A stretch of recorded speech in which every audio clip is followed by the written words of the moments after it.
Good evening. Thanks for joining us. I'm Jason Vio. This is CBC Windsor News. Now that we know the third shift is coming back to the Windsor Assembly Plant, we're learning more about how many of those jobs will be new hires. The CBC's Jennifer LaGrassa has that story. If you're looking for an auto assembly job, now might be your time. With the Windsor Assembly Plant set to regain a third shift, the union says majority of the 1,000 jobs that will be added will be new hires. We do have about 100 to 150 on layoff today, and that's a result of the productivity period we're in at the Windsor Assembly Plant. We'll call the 150 back, and somewhere between 1,000 or 1,200 people should be needed to fill the line moving forward. The roughly 1,500 workers who were laid off in 2020 when the shift was cut have already been rehired to other roles in the plant. Stewart says the new jobs will get posted and people with seniority will get the shifts they want, while new hires will fill where needed. One auto analyst says the company will likely be strategic and want to hire people who are older. Because if you can hire someone older, you owe less pension in the end. They come in at a lower pay scale and may not ever get to the top. So believe me, there are bean counters and accountants figuring out how many of each sort of demographic to hire and fill these jobs. For those inside the plant, the return of a third shift is good news. As they announced it over the loudspeakers during the shift, and you could hear cheering from everybody across the lines. Blaise Desognier has been working at the plant for nearly a year, and he's eyeing up the third shift. I could be in the position to post on a job, so I would be able to have a steady job that I go to every day. As a floater right now, I jump from job to job. And for others who used to work the shift, seeing it return during a time of uncertainty is promising. This is good news for not only everyone in the plant right now, but our feeder plants, as well as anyone who was looking to get into Chrysler, and our community as a whole. The third shift is expected to be back early next year. Jennifer LaGrassa, CBC News, Windsor. A rally today at Titan Tool and Die as workers there continue to be locked out. That's been the case since August 11th. The union says the company took all of the equipment and tools out of the plant last month. Discussion with this company all along, they have told us they intend to produce a product here in this location. But their action is contrary to what they're saying to us. And we're drawing a line in the sand right now, today. In weeks from now, when we're fighting like hell to save Canadian jobs from one part of this country to the other, you will all be able to say it started in Windsor. The union believes the company intends to move production to a U.S. facility. They say it started when there was no work at the beginning of August, and shortly after that, employees were locked out. Unifor says Titan told them they needed to agree to 15 pages worth of concessions to move forward. The union says it refused. CBC News has reached out to Titan Tool and Die for a comment and has not received a response. The company employs 60 people at its location on Howard Avenue. Colette joins us for a quick peek at weather. Colette, what's going on outside? Yeah, well, things looking pretty good. I mean, that's the pattern. We're sticking with it right now with that ridge of high pressure. Had a low overnight last night of 11 degrees, so we held in those double digits. And we're certainly looking at a nice day today, up to 25 degrees. Yes, there's a little bit of activity with some wet weather to the west of us, but this is all along that boundary that's going to kind of stay there to the west of us. And we keep that sinking and stable air, so clear skies and dry conditions. So tonight down to 12 degrees, 13 with the sunrise at not quite 10 minutes after 7. And then tomorrow we'll do it all again with sunshine again and back into those mid-20s. All right. Thanks so much, Colette.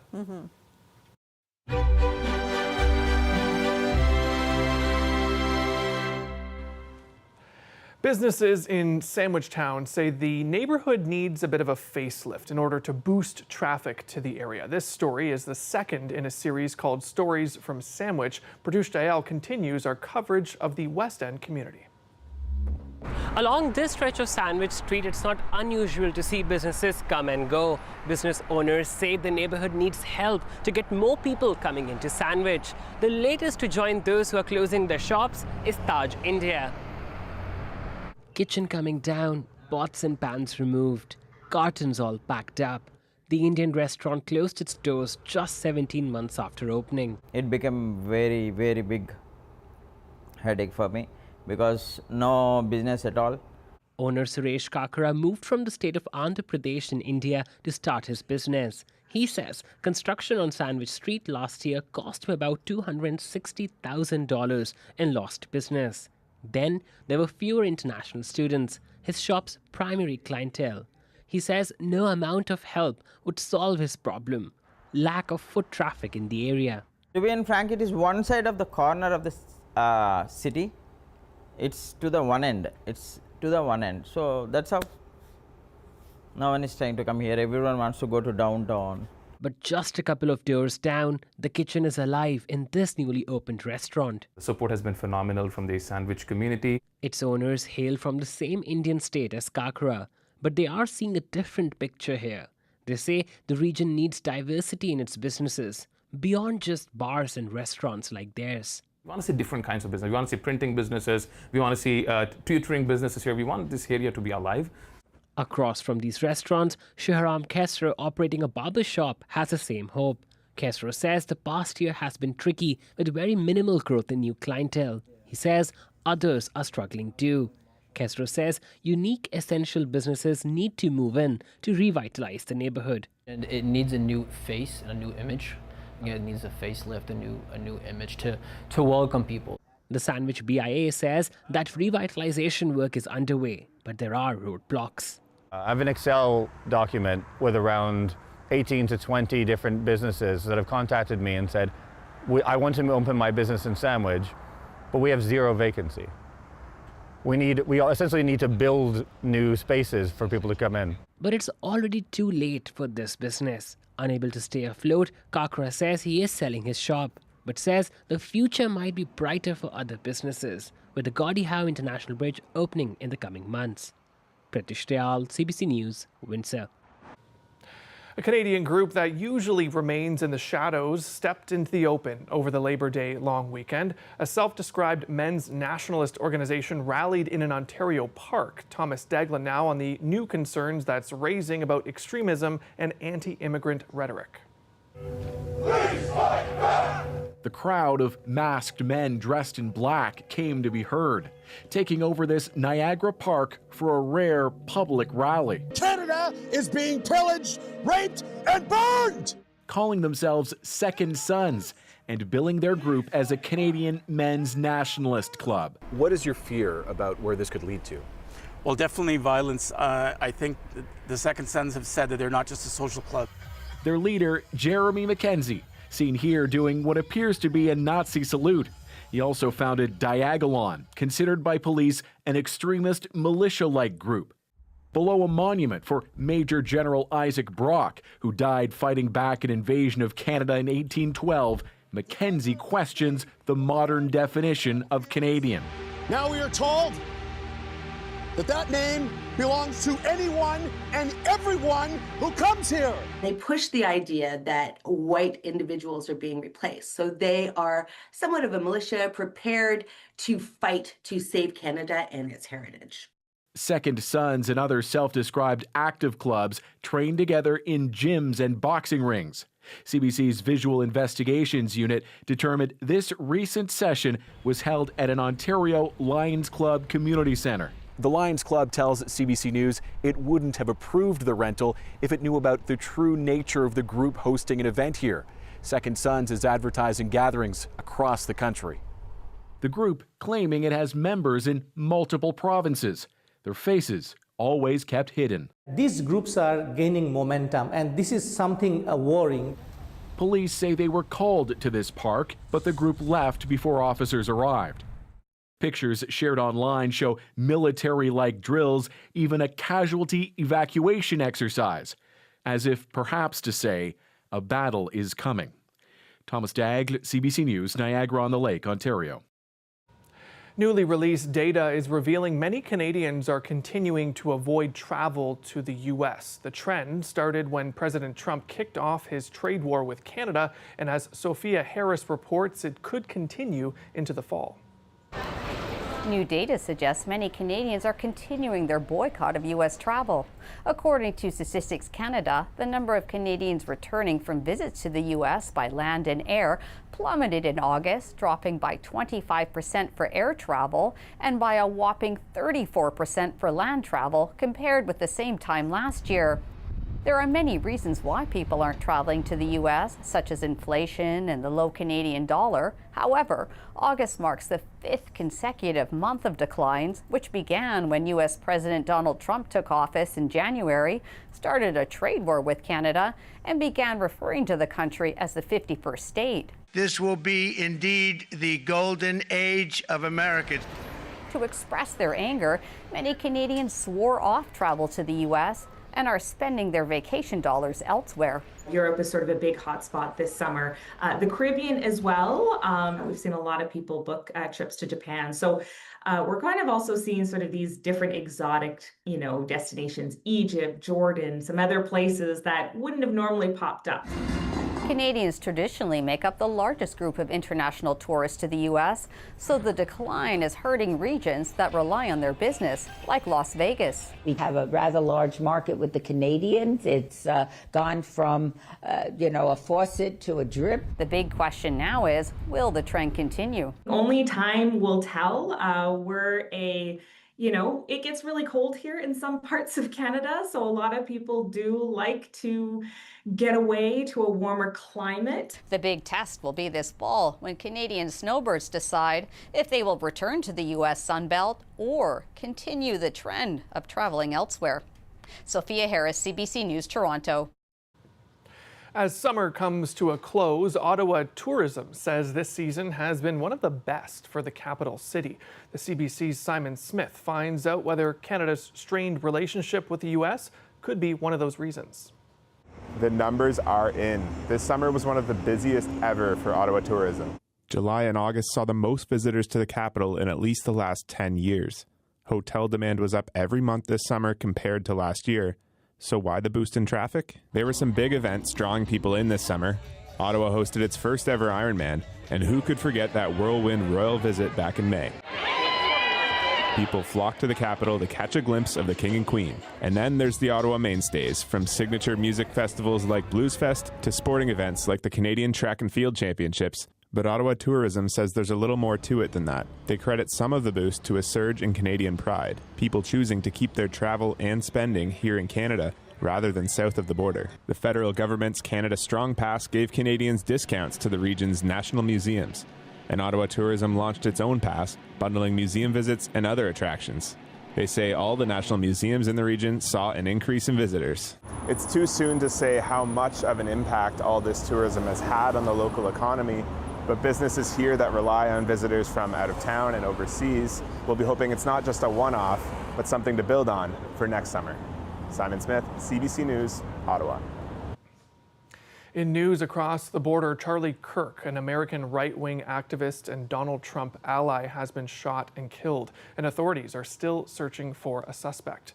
Kirk was on the campus of Utah Valley University speaking to a large crowd when a single gunshot rang out. Video shows him getting hit in the neck and falling backwards with blood gushing onto his t-shirt. The university said the shot came from a building about 180 meters away. Kirk was rushed to hospital but did not survive. He was the co-founder of Turning Point USA, the largest conservative youth organization in that country. Kirk is survived by his wife and 2 young children. A live look outside at a sunny sky in downtown Windsor. Colette Kennedy will be back with what's in store in the days ahead with a more fulsome look at weather near the end of the program. But first, right when we come back after the break, we'll have more news for you. Stay with us.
The Prime Minister has kicked off the Liberal Caucus retreat in Edmonton with a message to Canadians. The road forward won't be easy. Mark Carney used his opening address to MPs to focus on the need to strengthen the Canadian economy against Donald Trump tariff threats. Rafi Boudjikanian has more on what the Prime Minister had to say from Edmonton.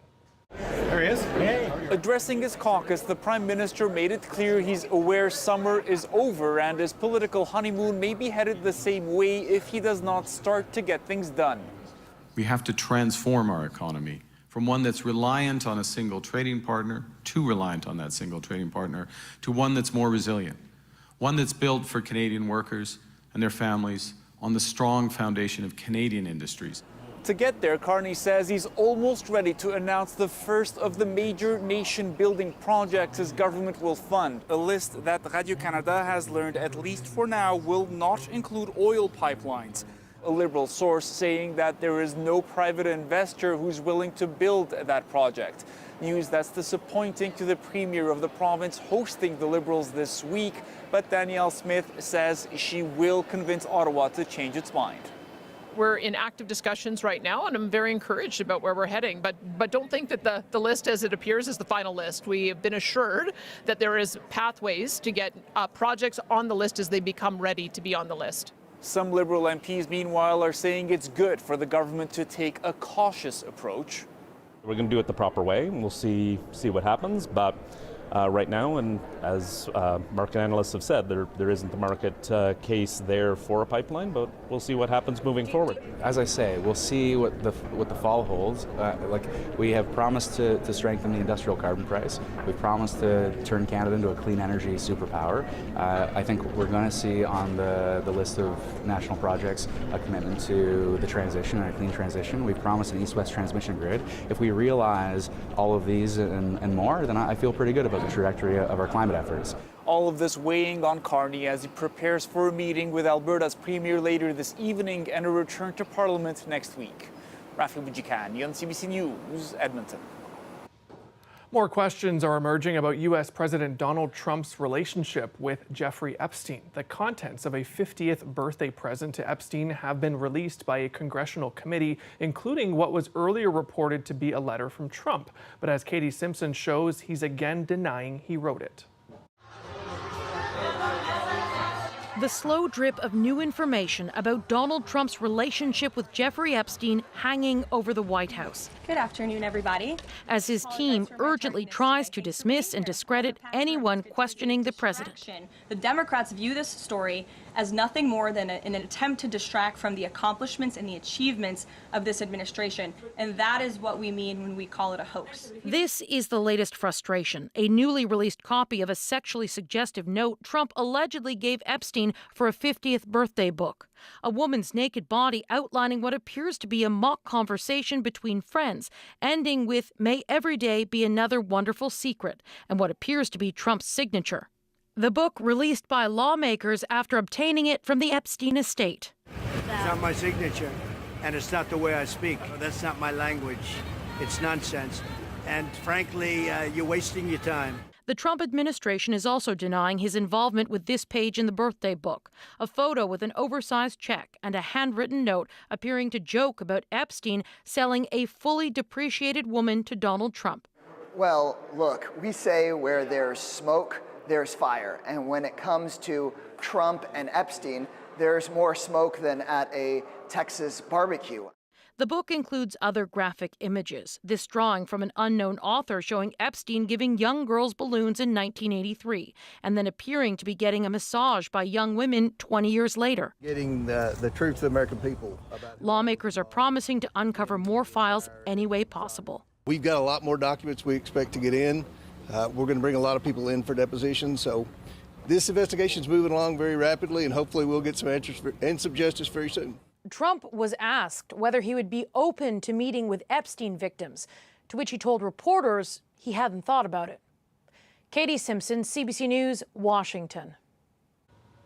Colette Kennedy is standing by live for a full look at weather coming up right after the break.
Colette Kennedy joins us live for a look at weather. Colette, I feel like we're rinsing and repeating this weather. It's just so good. We're soaking it up. Yeah, it's really nice to be able to have, the weather that you can count on. So, you make plans one day and you know that it's still going to be there the next day and for a couple of days. And that's really the scenario we're in when you get a ridge of high pressure that just kind of sets up over top of you like this. So we're good. We're good for a little bit yet before we get into some rain showers, or at least the risk of. And I'm going to walk you through that. Of course, it comes towards the weekend, but not talking about a rain out there. And just showing you some of the current readings around the region, still holding at 24 degrees in Windsor, 20 for Goderich. That would be the cool spot, and then some 21s and 22s in terms of the temperatures in between.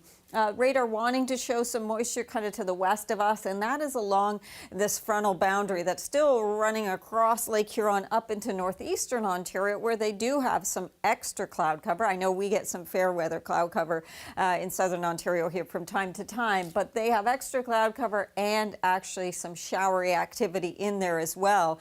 But that all dissipates through our region overnight tonight, so we have a good looking overnight and daytime tomorrow with a lot of sunshine and mild temperatures again in those mid-20s. Now, Thursday night into early Friday, we could have some of that fog come back at us again, which could be, a little dense in pockets anyway, so something to be aware of for Friday morning.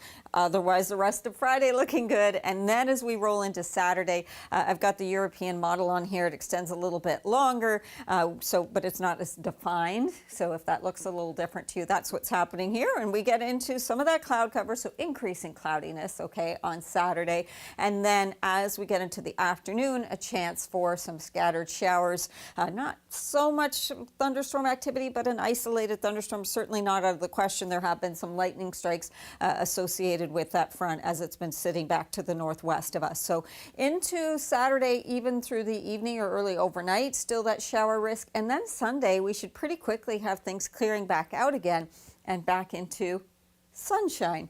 I don't get tired of saying sunshine in the forecast, and I'm saying it a lot right now. Overnight temperatures, look at those ranges, 12 to 14. Again, some single digits elsewhere in the province, not for southwestern Ontario. 26 for tomorrow. I put that fog in, that risk, that's for morning on Friday. Some 27s, so getting a little bit warmer still. And even at the beginning of next week, it cools down a touch, but still very nice. All right, thanks so much, Colette. That does it for us here at CBC Windsor News. Thanks for watching. We'll see you back here tomorrow night. Good night.